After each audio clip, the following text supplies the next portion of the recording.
Assalamualaikum warahmatullahi wabarakatuh.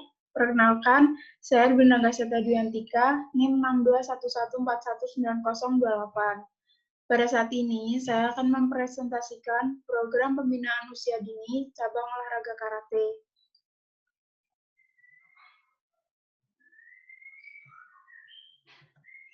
Yang pertama yaitu latar belakang.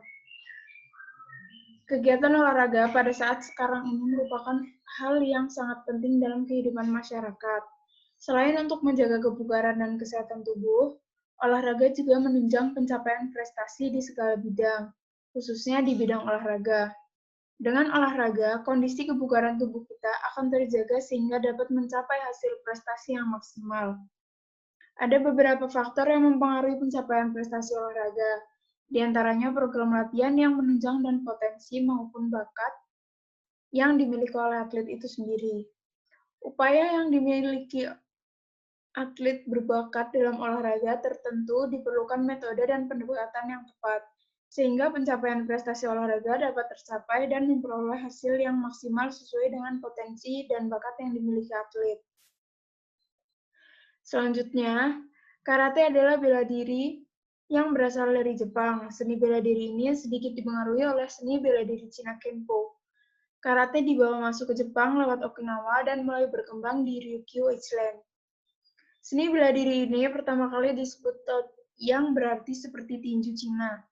Ketika karate masuk ke Jepang, nasionalisme Jepang pada saat itu sedang tinggi-tingginya. Sehingga Sensei Gichin Funakoshi mengubah kanji Okinawa atau tinju Cina dalam kanji Jepang menjadi karate atau tangan kosong, agar lebih mudah diterima oleh masyarakat Jepang.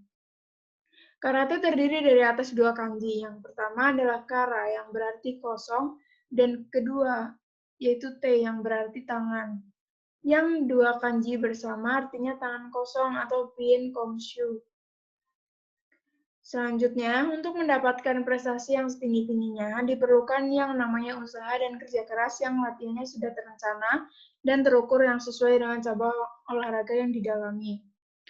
Karate adalah salah satu cabang olahraga yang dapat membentuk kesehatan fisik dan mental dalam olahraga bela diri karate. Di samping itu, olahraga bela diri karate adalah olahraga prestasi yang dipertandingkan baik di arena regional maupun internasional. Dalam olahraga bela diri karate yang sering dipertandingkan adalah nomor kata dan nomor kumite. Saat ini, pertandingan karate sudah menyebar luas di Indonesia dan mengalami perkembangan yang sangat baik, serta kemajuannya terlihat dari banyaknya kalangan mahasiswa dan pelajar yang menggeluti cabang ini. Selanjutnya, di Indonesia telah banyak diadakan kejuaraan karate di tingkat daerah dan nasional, mulai dari kelas komite junior sampai dengan senior antar perguruan karate di Indonesia. Kemajuan dan perkembangan karate yang terjadi saat ini sangatlah baik. Untuk itu, diharapkan agar banyak yang memberikan kontribusi dalam pengembangan penciptaan temuan-temuan baru yang berupa bentuk-bentuk latihan yang lebih baik untuk kedepannya meliputi aspek fisik, teknik, dan taktik. Selanjutnya, dalam program pembinaan olahraga usia dini, itu ada pemasalan, pembibitan, dan pengembangan bakat. Nah, yang akan saya jelaskan yang pertama yaitu mengenai pemasalan. Tujuan pemasalan adalah melibatkan sebanyak-banyaknya atlet sehingga timbul kesadaran terhadap pentingnya olahraga prestasi sebagai bagian dari upaya peningkatan prestasi olahraga secara nasional.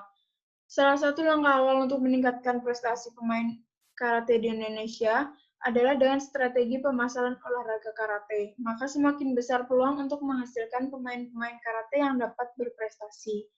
Adapun tahapan yang dimaksud, yang pertama merupakan mencari calon atlet yang berbakat, yang kedua memilih calon atlet pada usia muda, yang ketiga memonitor calon atlet tersebut secara terus-menerus dan teratur, yang keempat membantu calon atlet agar dapat meraih prestasi puncak.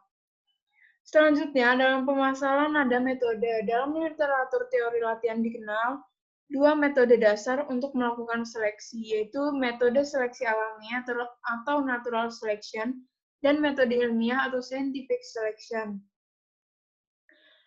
Metode seleksi alami dipertimbangkan sebagai metode dengan pendekatan normal dalam pengembangan potensi atlet. Metode ini berasumsi bahwa atlet yang mengikuti aktivitas olahraga merupakan hasil pengaruh lokal ataupun keinginan kelompok sepermainannya, sehingga evolusi prestasi atlet ditentukan atau tergantung pada pilihan yang bersifat alami. Berikutnya merupakan target sasaran. Dengan demikian, dapatlah ditarik konklusi bahwa tujuan utama melakukan identifikasi calon atlet adalah untuk mengidentifikasi dan memilih calon atlet yang mempunyai kemampuan terbaik sesuai dengan cabang olahraga yang dipilih. Selanjutnya, setelah selesai dari pemasalan, selanjutnya merupakan pembibitan. Pembibitan adalah upaya yang diterapkan untuk menyaring atlet berbakat dalam olahraga prestasi, yang diteliti secara terarah dan intensif melalui orang tua, guru, dan pelatih pada suatu cabang olahraga.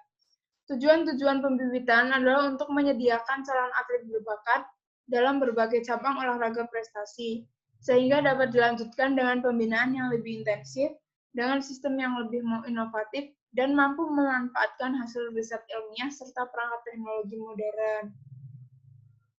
Oleh karena itu, evolusi prestasi atlet kerap kali sangat lamban. Hal ini disebabkan atlet telah melakukan pilihan cabang olahraga yang tidak tepat baginya. Sedangkan metode seleksi ilmiah merupakan metode pemilihan calon atlet yang dilakukan pelatih terhadap para remaja prospektif, didukung dengan bukti-bukti bahwa calon atlet mempunyai kemampuan alami untuk cabang olahraga yang dilatihkan. Selanjutnya merupakan dalam pembibitan ada identifikasi dan seleksi bakat. Metode pemilihan calon atlet yang dilakukan secara ilmiah sudah selayaknya mendapatkan pertimbangan secara ketat, khususnya bagi cabang olahraga yang memerlukan persyaratan tinggi dan berat badan, seperti bola basket, voli, sepak bola, mendayung, dan lempar lembing. Hal yang sama dapat ditunjukkan pada cabang olahraga lain yang memerlukan kecepatan, waktu, reaksi, koordinasi, dan power yang dominan. Selanjutnya ada pengembangan bakat.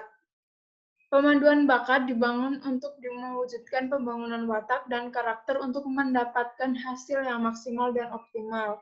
Maka, pemanduan bakat harus dilaksanakan dengan konsisten, berkesinambungan, mendasar, sistematis, 8 efisien dan terpadu. Menurut Komite Olahraga Nasional Indonesia pada tahun 1998, P10 mengenai pengertian dan tujuan dari pemanduan bakat adalah yang pertama, pengertian pemanduan bakat adalah usaha yang dilakukan untuk memperkirakan latihan sehingga mencapai prestasi puncak.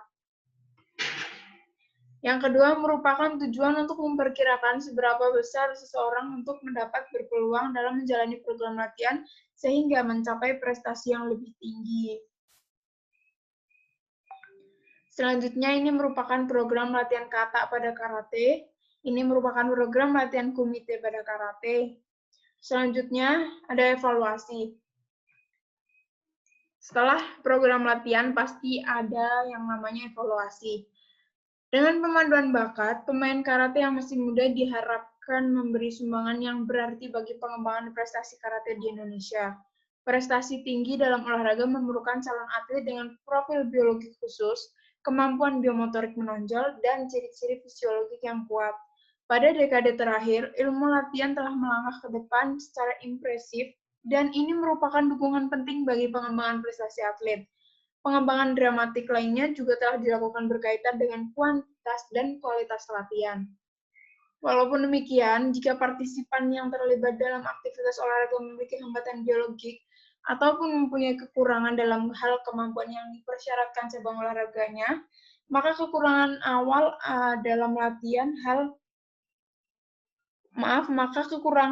dalam kemampuan alami ini sulit ditanggulangi, meskipun para atlet melakukan latihan. Selanjutnya, tahap akhir, identifikasi atlet merupakan berhubungan dengan calon anggota tim nasional. Tugas yang harus dilakukan pada tahap ini harus sangat rinci, reliable, berkorelasi tinggi dengan kekhususan dan persyaratan cabang olahraga. Di antaranya beberapa faktor utama yang dikemukakan di atas, salah satu hal yang harus diuji adalah kesehatan atlet, adaptasi fisiologis dalam latihan dan berkompetisi, kemampuan untuk menanggulangi stres, dan yang paling penting adalah menguji potensinya untuk mengembangkan prestasinya lebih lanjut. Nah, ini merupakan penutupnya, merupakan kesimpulan dari apa yang telah saya paparkan.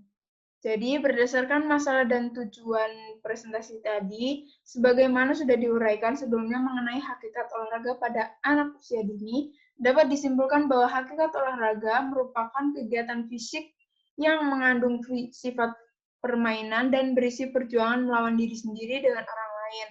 Olahraga pada anak usia dini sangat penting bagi perkembangan motorik si anak, karena akan menguatkan kelincahan dan daya pikir anak tersebut.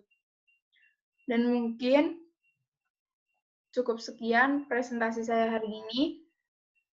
Maaf apabila ada salah kata maupun kurang berkenan di hati kalian. Saya mohon maaf yang sebesar-besarnya.